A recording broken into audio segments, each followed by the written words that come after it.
I'm here to make a public health announcement. Wuthering Heights is not a date night novel. It is full of vulgar depravity, as one Victorian reviewer claimed.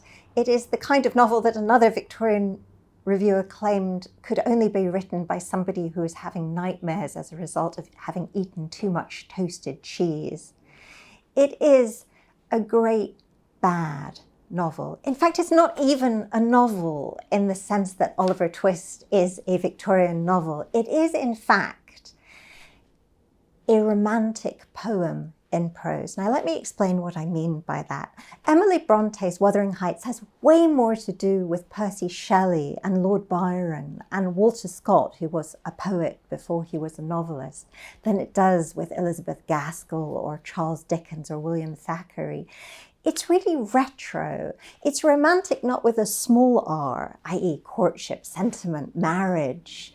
It's romantic with a big R, which means storms and violence and landscapes and power and tyranny and revolutions and empires. That's what it's about. And Heathcliff is not a heartthrob. Heathcliff is horrible. Okay, this is a Valentine's card. Say it with dead dogs. No, we don't say it with dead dogs, but that's what Heathcliff does. He hangs his wife-to-be's dog. He takes her spaniel, who's called Fanny, I think not coincidentally. He ties a handkerchief around her neck and he hangs her when he's eloping with Isabella Linton. This is, this guy has more red flags than a rifle range. Cathy asks her father, he asks her, do you want a present when I come home from Liverpool? She says, I want a whip. What does her father bring home? He brings home Heathcliff. And in many ways, Heathcliff is the whip, right? He is perverse. He is domineering. He is a force of nature.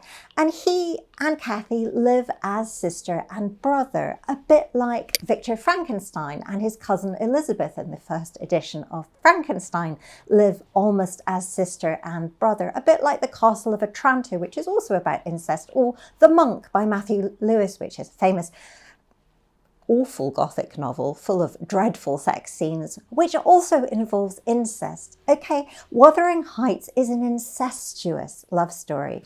And we don't do that on Valentine's Day, do we? Thought experiment. I want you to imagine that before she wrote Pride and Prejudice and Sense and Sensibility, that Jane Austen had actually written a Game of Thrones power drama that was geopolitical, that was about empire, and that had people fighting wars, battles, founding colonies, staging slave rebellions. I want you to imagine adulterous politicians and snake-like villains. Now, Jane Austen, sorry to disappoint you, didn't actually write a Game of Thrones style epic before she wrote her novels. But here's the thing, the Brontes did. Branwell and Charlotte got together and created Angria. Emily and Anne got together and created Gondal. And these are full of internecine battles, warfare, empire, revolts. They're highly political, they're geopolitical. This is a world that they're building. It is extraordinary. And this all happens before they write the novels that we know them for, Jane Eyre and Agnes Grey and Wuthering Heights. But all of that goes into Wuthering Heights. And here's another thing. There's a character in Angria who's called Quashia Quamina. He's an orphan. He's adopted by the Duke of Wellington, who is Charlotte's heartthrob and who is the founder of the Angrian colony. And he grows up to revolt and usurp and try to get the better of his parents and of the colony in general. Now, does this sound familiar? Quashia Quamina, Heathcliff, they're kind of the same character in many ways. So we can see that Emily is importing into the world of Wuthering Heights all of that incestuous power struggle, all of that violence that you might associate with Game of Thrones. It's just that it isn't quite so self-evident, perhaps, in this backdrop of rural Yorkshire, but it's all there. Wuthering Heights is not a soppy novel, it's a stroppy novel. It is not a novel about frocks, it is a novel that gives no frocks. It is an extraordinary piece of writing, but it's not a pleasant piece of writing, it's full of violence. Heathcliff, we would now say, is guilty of coercive control. He's an abuser, and he is unkind to animals, to birds, to children, to his half-brother, especially to his wife and to his son. He is the kind of man that your mother warned you about. And you may find him sexy, but if you do, I think you have a problem, because, you know, we really don't want to go out with somebody like Heathcliff.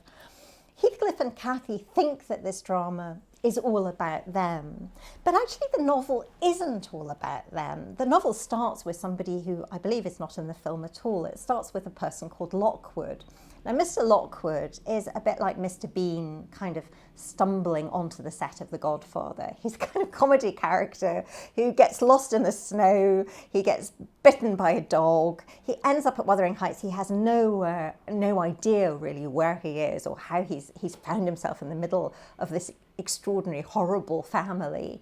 And it's Lockwood who has to figure out how the Earnshaws relate to the Lintons and relate to Heathcliff, and who these people actually are and what has happened in the past. And if you take out Lockwood, I think you take out the key to Wuthering Heights. Wuthering Heights is a hot mess of a book. It has people gnashing their teeth and foaming at the mouth.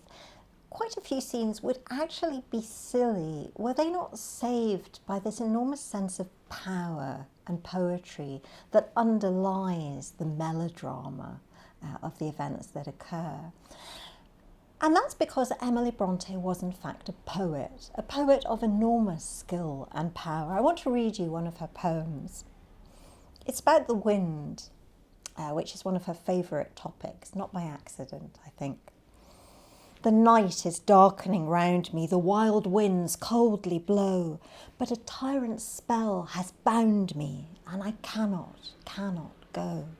The giant trees are bending, their bare boughs weighed with snow. The storm is fast descending, and yet I cannot go. Clouds beyond clouds above me, wastes beyond wastes below, but nothing drear can move me. I will not, cannot go. It's this extraordinary idea of somebody who's paralysed, almost as you might be in sleep, kind of sleep apnea, that you are feeling this powerful wind, the darkness, the storm, and yet you actually cannot leave, you cannot physically move. And Emily Bronte is constantly in Wuthering Heights giving us that kind of perversity, that push me, pull you feeling of people who are dominated by forces against their will.